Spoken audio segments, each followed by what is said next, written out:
오늘 새롭게 읽는 신약성경 22번째 시간이다.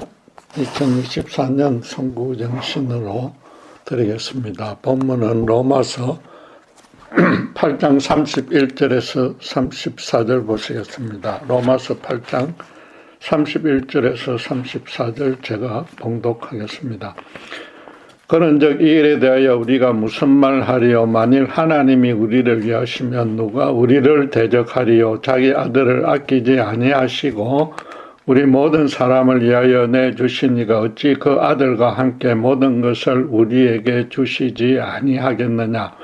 누가 능히 하나님께서 택하신 자들을 고발하리요? 어렵다 하신 이는 하나님이시니 누가 정죄하리요? 죽으실 뿐 아니라 다시 살아나신 이는 그리스도 예수시니 그는 하나님 우편에 계신 자요 우리를 위하여 간구하시는 자시니라. 신년 예배 드린 것이 엊그제 같은데 어느새 또 다른 새해가 코앞에 닥쳤습니다. 많은 신자가 연초에 소망하고 계획했던 일들이 제대로 이루어지지 않은 채 연말을 맞게 되었다는 아쉬움을 가질 것입니다. 거기다 교회에서 열심히 봉사하며 새벽 예배 때마다 간절히 기도했는데도 많은 문제와 고난이 여전히 사이에 있어서 하나님에 대한 의심과 불만마저 가집니다. 지금까지의 경험에 비춰보면 내년에도 특별히 나아지리라 큰 기대는 하지 않으나 어쨌든 다시 마음을 다잡고서 새해 계획을 알차게 세워봅니다. 그런데 신자들이 이런 연말연시를 맞는 모습에 미처 인식하지 못하는 큰 잘못이 하나 있습니다. 대체로 현실적 사안들을 질적, 양적으로만 점검하고 계획하는 것으로 그친다는 것입니다. 거기다 신년 계획에 아주 엄청난 축복 같은 건 전혀 포함시키지 않았으므로 당면한 이런저런 고난에서만은 꼭 벗어나게 해달라고 간절히 기도합니다. 자기 계획을 최소치로 낮췄으므로 하나님도 최소한 이 계획만큼은 들어주셔야 한다는 식입니다. 물론 올해 일어났고 내년에 일어날 모든 일을 하나님이 주관 통치하시기는 하지만은 그 모든 일들이 그분과 실제로 연결되는지 따져보지 않습니다. 그 일들을 하나님과 상의해서 최소한도 기도하며 시작한 것도 아닌데 내심 하나님을 원망합니다. 부진한 사업 실적이다, 회사에서 승진에 누락되었다, 부부 사이가 싸움이 잦다, 갈등이 늘어나는 자녀들과의 관계나 예상치 못한 큰 병이 발생하거나 성도 간의 불편한 교제나 심지어 불만족스러운 교회 등에 하나님이 꼭 책임져야 할 이유나 근거가 과연 있겠습니까? 당신과 전혀 상의하지 않고 행한 일들에서 생긴 문제를 단지 새벽마다 기도했다고 해서 반드시 올해 안에 해결해 주어야 할 책임은 하나님에게 없습니다. 그분은 램프를 문지르면서 소원을 말하면 다 해결해 주는 푸른 거인 지니가 아닙니다. 설령 처음부터 기도하면서 시작한 일이었다 쳐도 자신의 욕심과 교만이 어쩌면 개입되거나 지혜가 부족해서 잘못되었을 수도 있습니다. 어떤 고난이든 자신에게 그 원인이 있지 않는지 먼저 파악하고서 고쳐나가는 것이 순서입니다. 오히려 불신자는 그러는데 신자는 하나님에게 모든 탓을 돌립니다. 문제가 일어난 후에 빚쟁이가 청구서 내밀듯이 무조건 하나님들을 해결해내라고 때를 쓰고 있단 말입니다. 범사를 기도하며 시작하는 신자라도 때와 방식만은 그분께 전적으로 맡겨야 합니다. 그분의 때를 신자가 한 해가 바뀐다고 해서 그 해마다 딱딱 잘라서 제한할 수는 없습니다. 올해 이루어지지 않은 일도 정말로 그분과 직접 연결되어 있다면은 내년에, 아니 언젠가 그분의 때에 반드시 더 풍성한 은혜와 함께 성취될 것입니다. 연말까지 아직 남아있는 문제와 고난을 해결해 달라고, 또 내년에 행할 자기 소원과 계획을 이뤄달라고 하나님께 기도하는 것 자체가 잘못이라는 뜻은 절대 아닙니다.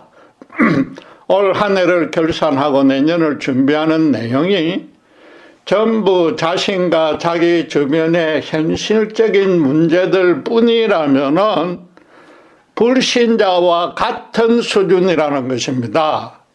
거기다가 당신을 믿고 따르는 신자가 소원하고 계획해서 기도했으니까 하나님도 당연히 응답해 줘야 한다고 여기면 아주 더 큰 잘못입니다. 실제로 예수 믿은 후로 무엇이든지 구하면 하나님이 들어주신다는 큰 착각이자 영적 무지에 빠진 신자가 꽤 있습니다. 예수님은 물론 요한복음 14장 13절에 내 이름으로 무엇이든 구하든지 내가 행하리니라고 약속은 하셨습니다. 그러나 그 문맥상의 의미를 정확히 따져야 되는데 그 앞에서 주님의 일을 하면서 그 일을 위해 구하는 모든 것이라고 밝혔고, 또 그 뒤에서는 그러고 나면, 그런 기도를 하고 나면 너희가 주님의 계명을 지키게 된다고 했습니다. 주님은 신자의 소원과 계획에 과연 당신의 이름에 합당한 일인지를 반드시 따지신단 말입니다. 많은 신자가 오늘 본문의 약속도 잘못 해석합니다. 하나님은 당신께 최고로 소중한 존재인 독생자를 아끼지 않고 내주셨으므로 그 은혜를 믿고 그분의 자녀가 된 자에게도 무엇도 아끼지 않고 주신다고만 이해합니다. 그래서 어떤 큰 소원도 기도하면 이루어진다고 믿고 새 계획을 짜고선 열심히 기도만 해 되는 것입니다. 바울은 하나님이 신자에게 무조건 모든 것을 주신다고 말하지 않았고 그 아들과 함께 준다고 했습니다. 여러 의미를 지니는데 문자적으로만 따져도 주님을 믿은 후에 혹시 주님과 함께 하고 있지 않다면 아무것도 받지 못한다는 뜻부터 됩니다. 그 전에 정말로 예수님의 십자가 은혜로 성령 안에서 거듭난 신자여야만 한다는 절대적인 전제 조건이 붙은 것입니다. 십자가 은혜를 체험도 하지 못한 쭉정이 신자는 아무리 교회 활동에 열심을 낸들 아무 소용이 없습니다. 요컨대 예수님이 십자가에 죽으신 의미에 합당한 경우에 한해서 모든 것을 준다는 것입니다. 신자가 구하는 것마다 다 주면 신자가 하나님이 되고 하나님은 신자의 종이 됩니다. 굳이 이런 원리를 몰라도 신자들 스스로 모든 기도가 응답되지 않는다는 사실을 숱하게 체험해 왔지 않습니까? 올해 연말도 썩 유쾌하지 않는 까닭이 응답받지 못한 기도가 많이 남아있기 때문이지 않습니까? 모든 것을 주신다는 약속에 바로 이어지는 말씀을 보십시오. 그건 문맥상으로 하나님이 주실 모든 것을 풀어서 설명하는 내용이 될 것입니다. 33절에 누가 능히 하나님께서 택하신 자들을 고발하리요 어렵다 하시는 이는 하나님이시니 누가 정죄하리요 라고 합니다. 그럴 수 있는 근거는 그 다음에 예수님이 십자가에 죽으셨을 뿐만 아니라 다시 살아나심으로써 고발자 참소자인 사탄에게 완전한 승리를 거두었고 지금도 천국 보좌에서 신자를 위해서 중보 기도하고 있기 때문이라고 합니다. 따라서 하나님은 세상이 신자를 고발하고 정죄하는 일에서 지켜주는 데에 필요한 모든 것을 주신다는 뜻입니다. 예수님이 이 땅에 오셔서 십자가에 죽으신 목적 자체가 죄에서 구원해 주는 것이었으므로 계속해서 그 목적대로 신자를 돌보신다는 겁니다. 본문이 속한 문맥상의 주제도 구원 이후의 성화에 관한 가르침입니다. 말하자면 신자가 다시 죄에 빠지지 않게 해주는 데에 필요한 모든 조치를 취해 주시고, 특별히 사탄이 조종하는 어두운 세상 세력을 이기도록 해준다는 것입니다. 신자가 죽어서 천국 가는 그날까지, 또 마지막 날에 새하늘과 새 땅으로 구원이 영광스럽게 완성되기까지 십자가 복음의 은혜와 권능이 그 삶에 충만하게 실현되도록 해주신다는 것입니다. 신자가 현실에서 소망하고 필요해서 기도한 것들도 비록 처음부터 당신과 의논하지 않았다 쳐도, 만약에 그런 방향과 목적에 부합된다면 응답해 주시는 거고, 그렇지 않으면 응답되지 않는 것입니다. 신자가 연말에 해상해야 하는 내용과 기준이 올해부터는 완전히 좀 달라져야 합니다. 하나님이 나를 죄에서 구원해 주었거나, 시험과 유혹을 미리 막아 주었거나, 사탄의 세력과 세상의 제약에서 승리하게 해준 일들이 있는지 그것부터 되돌아봐야 합니다. 내가 어떤 사악한 시험과 유혹을 이겨냈으며, 특별히 현실 환난 중에도 하나님 믿고 의지했기에 내 죄와 욕심에 넘어가지 않았다는 그런 영적 승리를 기억해낼 수 있어야만 하는 겁니다. 그럼으로써 자신이 얼마나 그리스도처럼 닮게 자라가고 있는지도 측정할 수 있어야 됩니다. 또 그러려면 평소에 그런 문제를 두고 꾸준히 기도하고 있었고, 또 실제로 죄와 싸워 나가는 체험들이 있어야만 합니다. 물론 신자도 연약한 신체를 지녔고 죄의 본성이 남아있는 채로 세상의 현실적 체계 안에서 살아갈 수밖에 없습니다. 그래서 연말 연시에 세상 삶의 차원에서도 점검하고 반성하고 수정해야 합니다. 그러나 다시 강조하지만, 연말에는 그 현실적인 일들에 과연 주님이 함께 했었는지 잘 따져봐야 하고, 연초에는 처음부터 주님이 틀림없이 함께 해줄 일들만 계획해서 시행해야 한단 말입니다. 최소한도 주님이 그 일을 정말로 기뻐하셨는지, 또 앞으로 기뻐하실지만이라도 따져봐야 하는 겁니다.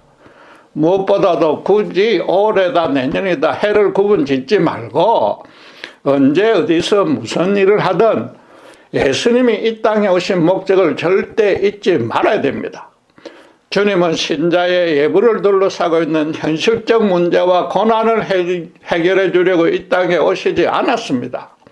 제자들이 마지막 성천하시기 직전까지도 다윗 왕국의 영광을 재현해 주길 바랬으나 너희는 딴 것까지 복음만 전하라고만 명했습니다. 공사역 중에도 오병이의 기적을 맛본 백성들이 당신을 왕으로 삼으려 했으나 주님은 그 자리를 멀리 피해버렸습니다. 대신에 현실적 문제는 일용할 양식만 있으면 충분하고, 또 그것을 위해서 기도하면 채워준다고 약속했습니다. 바울도 에베소서 6장 12절에 우리의 씨름은 혈과 육을 상대하는 것이 아니라 이 어둠을 주관하는 하늘에 있는 악의 영들에 대한 싸움이라고 가르쳤습니다. 현실의 어려운 고난에 대해서 완전히 선발을 놓고서 영적 문제만 전념하라는 뜻은 아닙니다. 모든 세상 문제의 근본 원인이 인간이 사탄의 게임에 넘어간 때문이란 것입니다. 신자가 된 후에도 타락한 세상과 사탄의 해방은 물론이고, 자기 속에 남아있는 죄의 본성에 져서 그런 현실적인 고난들이 생겨났다는 겁니다. 예수님이 약소국 이스라엘이 최강국 로마에게 침략당해 억울하게 박해받고 있는 사정을 예명한 것도 절대 아닌 겁니다. 이스라엘도 로마도 이 근본적인 죄의 문제를 해결하지 않으면 현실적 고난이 양쪽 다 계속해서 생긴다는 것입니다. 기도하여서 현실 고난에서 건짐을 받는 것도 아주 중요하고 귀한 믿음입니다. 그러나 그런 일에만 믿음을 소진하면은 암이 걸린 것도 모르고 진통제만 계속 먹는 꼴입니다. 더 이상 연말연시를 그런 식으로 어리석게 보낼 수는 없지 않습니까? 바울 사도가 지금 하나님의 뜻을 얼마나 간절하게 호소하고 있는지 제대로 실감할 수 있어야 됩니다. 하나님이 당신의 아들을 내어준 목적부터 정확히 알아야 하는데 완전하지는 않지만 이 율곡의 어머니 신사임당에게 비유할 수 있습니다. 아들이 하라는 과거시험 준비는 하지 않고 계속 놀기만 하니까 어머니가 어떻게 훈계했는지는 우리 모두 다 잘 알고 있습니다. 당신의 종아리를 걷고선 해초리로 피가 나도록 스스로 때렸습니다. 그 상황은 어쨌든 엄마가 피해자이고 아들은 가해자였습니다. 정확히 말하면 엄마가 잘못한 일은 하나도 없습니다. 평소에 신사임당은 틀림없이 인생을 올바르게 살아가는 길에 관해서 정확하게 훈계했을 것이며 당신의 삶으로도 하나에서 10가지 본을 보였을 것입니다. 그런데도 아들이 전혀 말을 듣지 않고서 장난꾸러기 친구들과 어울려 다니며 도끼자루 섞는 줄도 모르고 놀기에만 바빴습니다. 아들의 그런 모습을 보는 엄마로서는 얼마나 가슴이 아팠겠습니까? 자기 종아리를 때릴 때도 이렇게까지 해야 하는지 자기가 자신을 봐도 너무 한심하고 비통하기 짝이 없었을 것입니다. 어쨌든 이렇게까지 했는데도 정신 차리지 않고 계속 놀기만 한다면은 더 이상 다른 방안은 없기에 자식과 절교하는 수밖에 없다고 단단히 결심했을 것입니다. 엄마가 평소에 아무리 훈육을 해도 아들이 끝까지 놀고 먹으면 자식 스스로 자기 신세를 망치는 것입니다. 아들을 너무나 사랑하는 엄마로서는 자식을 그냥 그렇게 타락해서 버려두고 인생을 망치는 꼴을 도저히 두고 볼 수만은 없었기에 최후의 고육지책을 동원한 것입니다. 그 방안은 엄마의 그 모든 사랑이 최고로 완전하게 전부 다 농축된 결정체였고 또 그것보다 당신의 사랑을 더 확실하게 증명할 방안은 없었습니다. 자기 때문에 또 자기가 잘 되라는 뜻에서 엄마의 종아리에서 피가 흐르는 모습을 보고도 회개하지 않는 아들은 천하의 호로자식입니다. 천벌을 받아 마땅한데 옛날에는 동네 어른들이 먼저 돌로 쳐서 죽일 수도 있었습니다. 다행히 율곡은 진심으로 회개하고서 과거에 급제하여 나라를 위해 큰 일을 행함으로써 후대 사람들에게 존경받는 인생을 살았습니다. 하나님은 천하 만물을 각기 합당한 목적과 계획에 따라 만드셨습니다. 특별히 인간은 당신을 대신해서 이 땅을 거룩하게 다스릴 청지기 직분을 맡기려고 당신의 형상을 닮게 지었습니다.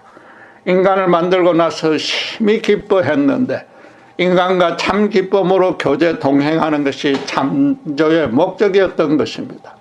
그런데도 자기 혼자 세상 모든 것을 독차지하여서 자기만 높이려고 당신의 그 사랑의 품에서 뛰쳐나간 아담의 타락 때문에 모든 인간이 아무 의미와 기쁨 없이 인생을 허비하게 됐습니다. 이 세대에도 모든 인간은 스스로 자기 인생을 망치고 있으면서도 도끼자루 섞는 줄 모르고 향락과 제약에 취해 있습니다. 하나님이 자기들을 얼마나 사랑하는지는 아예 관심조차 없습니다. 이 땅이 전부인 줄 믿고서 수단 방법 가리지 않고 풍요와 출세만 지향하는 돈의 노예가 되어 있습니다. 자신부터 물질에서 우연히 진화된 물질적인 존재라고 믿음으로 물질을 최대한 고급스럽고 풍요롭게 축적하는 것이 인생에서 가장 현명한 길이라고 믿습니다. 불신자들은 그래서 연말에는 올해 현실 삶에서 물질이 얼마나 풍부해졌는지만 점검하고 내년에는 더 많이 벌 수 있는 수단과 방법만 궁리하고 계획합니다. 그런 아무 소망 없이 죽어있는 인간들을 살리려고 하나님은 당신의 아들을 골고다 십자가에 매달아 생명까지 그들에게 완전히 내어주셨습니다. 사탄에 미혹되어서 죄의 노예가 되어 있는 인간이 목자 없는 양처럼 방황하여 인생을 허비하는 모습을 하나님은 너무나 애처롭고 안타깝게 여긴 것입니다.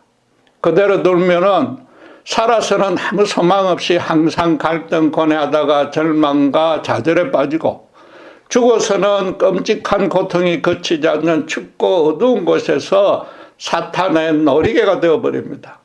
십자가는 죄에 빠져 당신과 원수된 죄인도 하나님이 지극히 사랑한다는 가장 확실한 증거입니다. 오래전에 멜 깁슨이 만든 그리스도의 순환이라는 영화에서 보듯이 주님의 경우는 신사임당처럼 종아리 피부가 살짝 찢겨져 피가 나는 정도가 아니었습니다.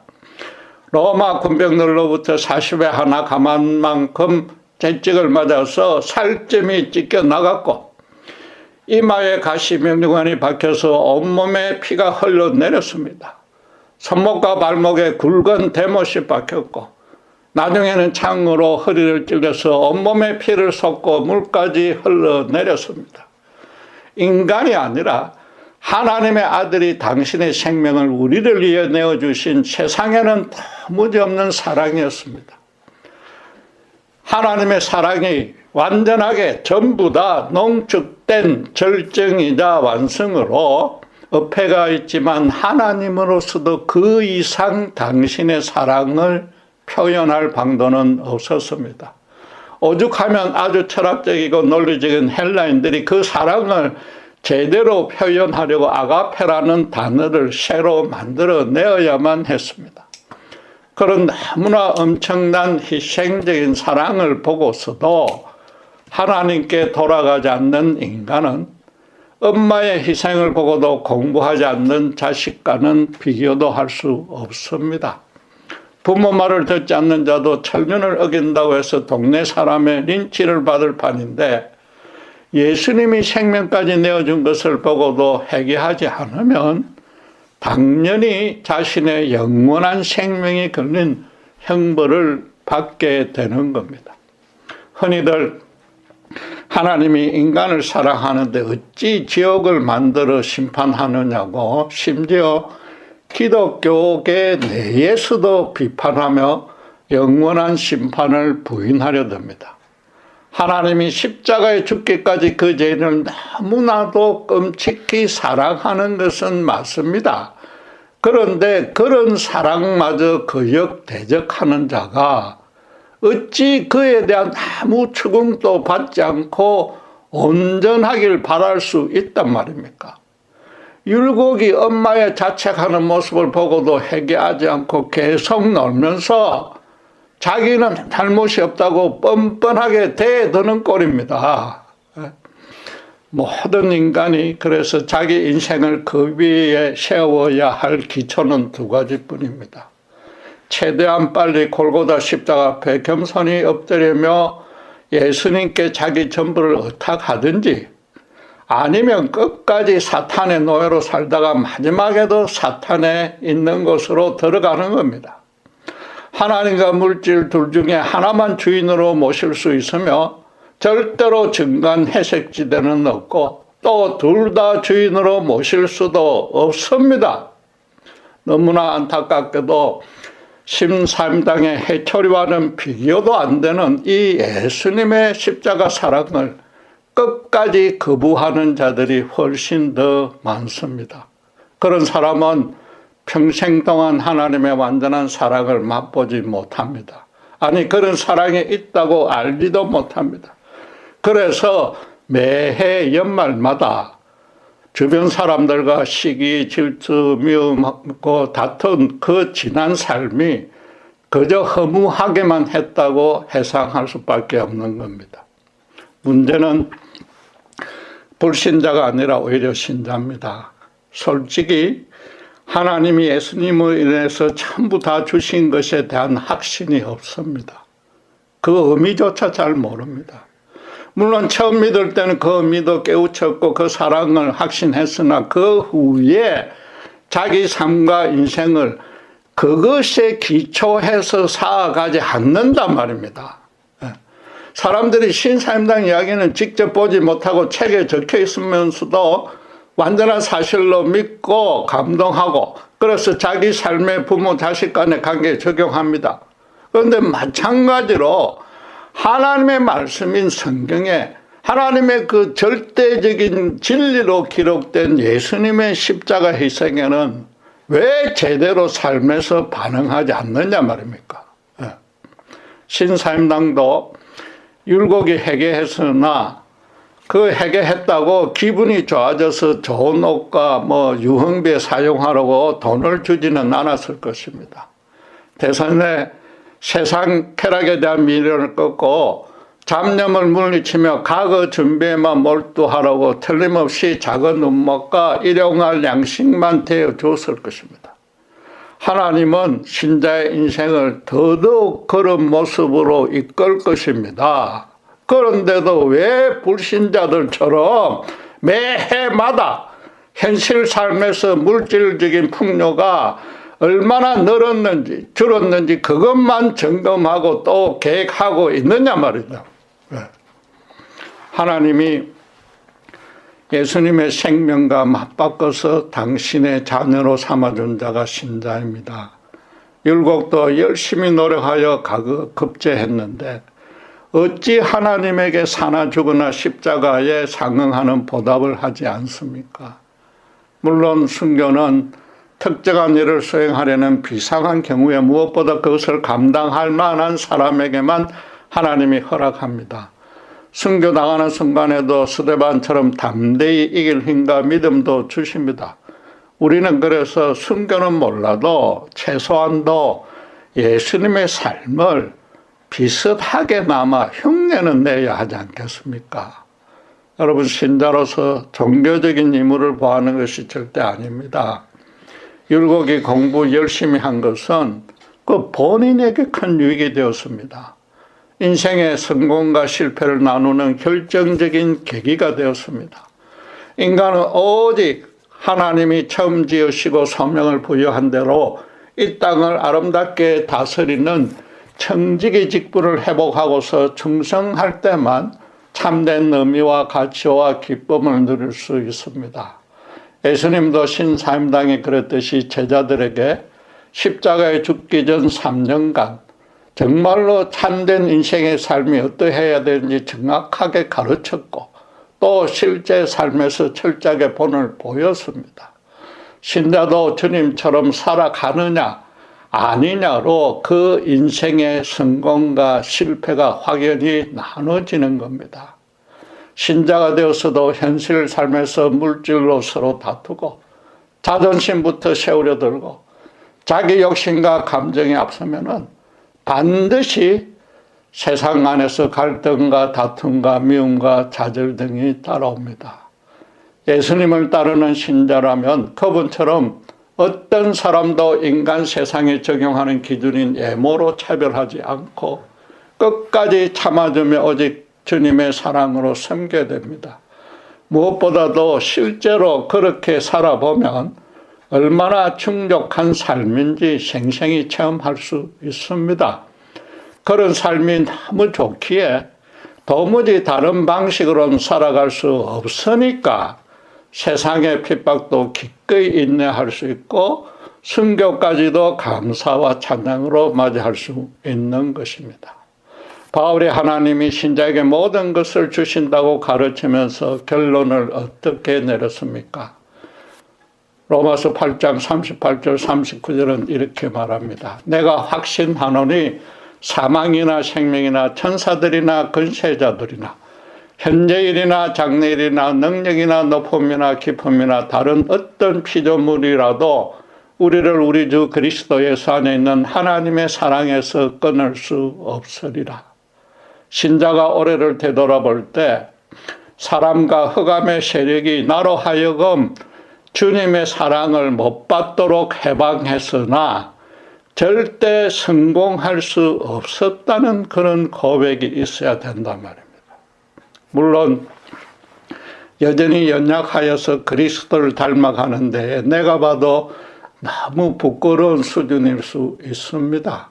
그럼에도 우리가 예수님을 진정으로 사랑하고 어쨌든 그 중심이 하나님께로 향해 있었다면은 올해도 알게 모르게 주님의 십자가 은총이 넘쳤고 내년에도 또 그렇게 넘칠 것입니다.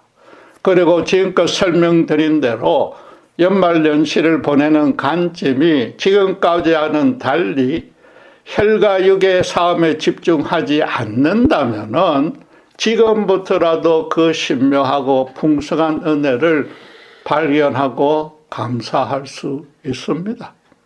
그런 은혜를 사형 내내 누렸던 바울인지라 로마의 감옥에 억울하게 갇혀서도 성도들에게 주 안에서 항상 기뻐하며 아무것도 염려하지 말고 감사함으로 기도하라고 권했습니다.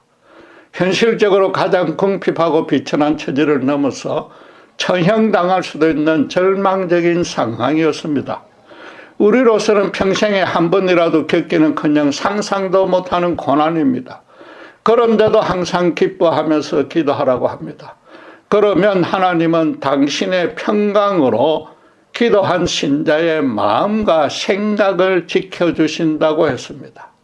현실 형편을 호전시켜서 염려를 없애주는 것이 아닙니다.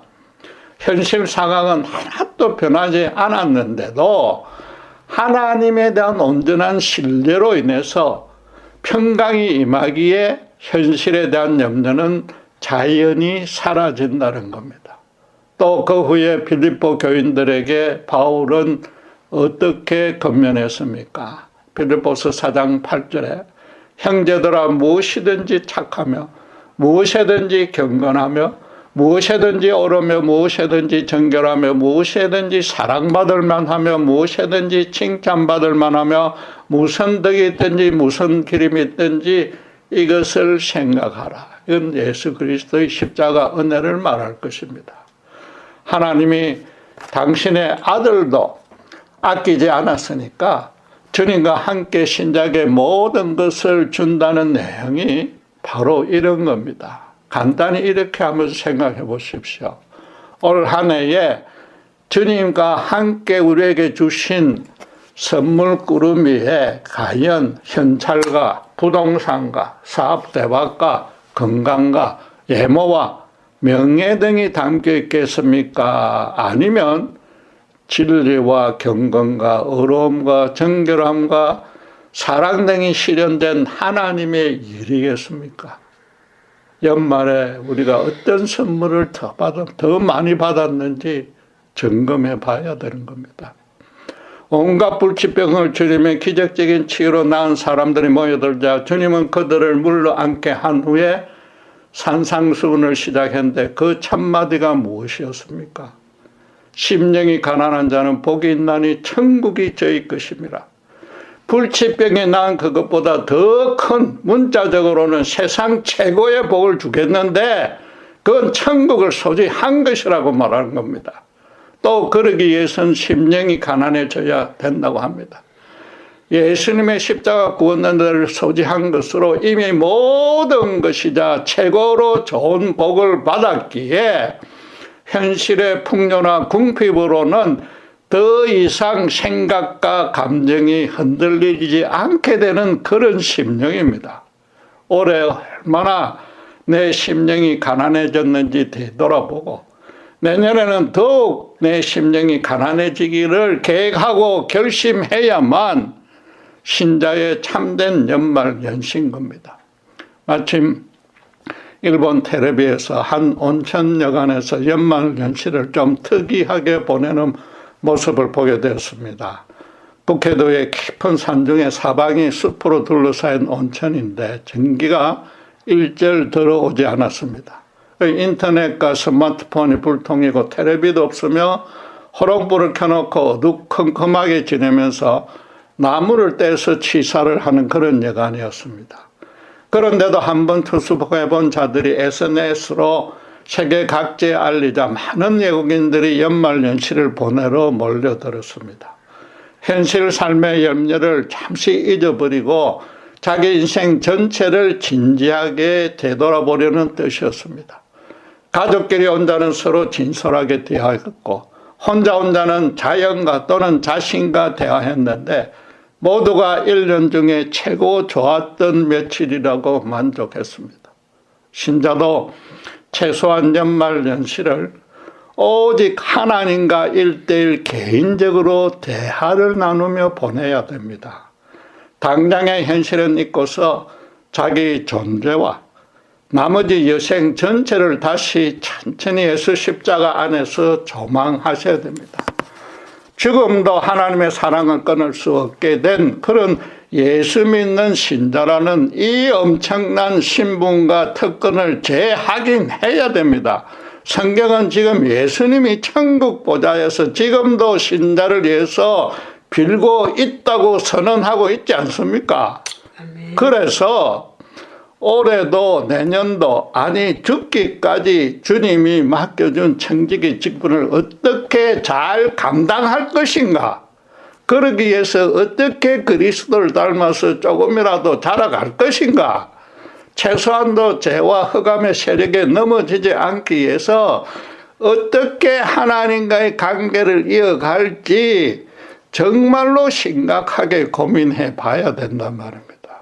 그렇지 않으면은 지금 것처럼 미련만 남는 올해고 크게 기대하지 않는 새해만 반복될 것입니다. 기도하겠습니다.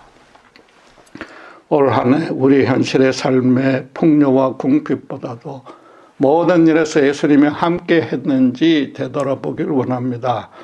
비록 우리의 영적인 상태가 너무 연약하고 부끄러울지라도 예수님을 진정으로 사랑했기에 하나님의 신명하고 풍성한 은혜가 알게 모르게 함께 했으리라 믿습니다.